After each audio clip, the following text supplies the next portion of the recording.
آپ کو نئے سال کی مبارکباد دیتا ہوں، اور انشاءاللہ یہ سال ہمارے دل کی آواز ہے کہ پاکستان کے عوام کے لیے خیر و برکت کا باعث بنے گا، اور انشاءاللہ آئندہ آنے والے دنوں مہینوں میں آپ سب کی جس طرح کہ 2024 میں آپ نے مل کر خلوص کے ساتھ اور محنت کے ساتھ پاکستان کی جو میکرو اکنامک جو انڈیکیٹرز ہیں ان کو اللہ تعالیٰ کے بے پایاں فضل و کرم سے بہتر کیا ہے، انشاءاللہ یہ سال پاکستان کی جو معاشی ترقی ہے، جو گروتھ ہے، یہ انشاءاللہ اس کی نوید ہے۔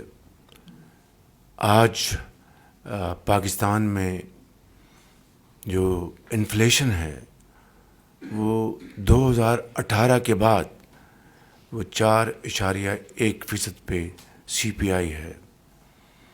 پاکستان کی جو بیرونی ترسیلات ہیں ان میں پچھلے 5 ماہ میں پچھلے سال کے مقابلے میں 34% اضافہ ہوا ہے۔ اسی طریقے سے ہماری ایکسپورٹس میں امپرومنٹ ہوئی ہے۔ ہمارے فارن ایکسچینج ریزروز $4 بلین سے اب $12.5 بلین پہ پہنچ گئے ہیں۔ اسی طریقے سے پالیسی ریٹ بینکوں کا 13% پہ ہے، اور اگر ریئل انفلیشن کو اگر آپ لیں تو آج کم از کم 8 پوائنٹس کا سپیس اویلیبل ہے اسٹیٹ بینک کے پاس کہ اگر وہ پالیسی ریٹ کم کرنا چاہیں۔